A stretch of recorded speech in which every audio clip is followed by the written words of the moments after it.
Now that we're in October, Halloween Horror Nights is busier than ever. It's just going to get busier the closer we get to Halloween.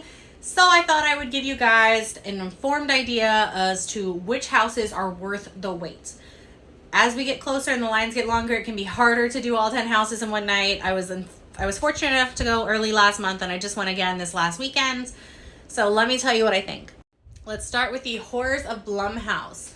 This is a phenomenal house. I definitely recommend hitting this one up. I would be willing to wait up to an hour for it. The lines tend to be longer. I've seen it 100, 120 minutes more frequently than I've seen it at an hour point. But if you try to get there right when the event opens or right before the event closes, the lines are shorter. I definitely recommend this one.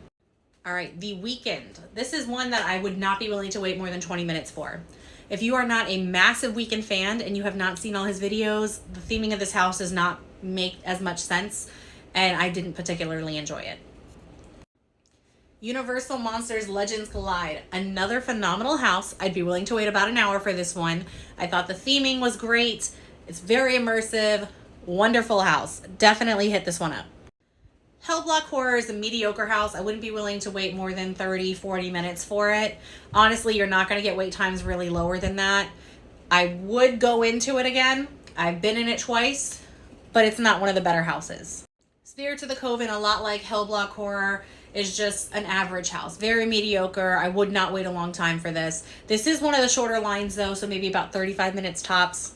Descendants of Destruction, another house that just made no real impression on me.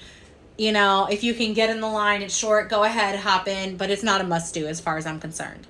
Halloween. This is another really good house. It's also one that has a lot longer time, so you want to get there right at the event opening or get in line as the event's coming to an end. The lines will be shorter at that time. I definitely would be willing to wait an hour to 75 minutes for this. This was a great house. Bugs Eaten Alive is the only house that has actually scared me because I don't do bugs, especially roaches on palmetto bugs. I don't fuck with those. So this house really scared me. I would not go in it again. If you genuinely are afraid of bugs and want to be scared, you know, I guess try it out. Dead Man Pier Winter's Wake. This one blew me away. You know, the name of it and the theme idea, I was just like, what? I was not expecting to love it as much as I did. Highly recommend visiting this house. It was phenomenal. Last house, Fiesta de Chupacabra. I would not be willing to wait in a long line for this one. I think that this is the least scary house that they have there.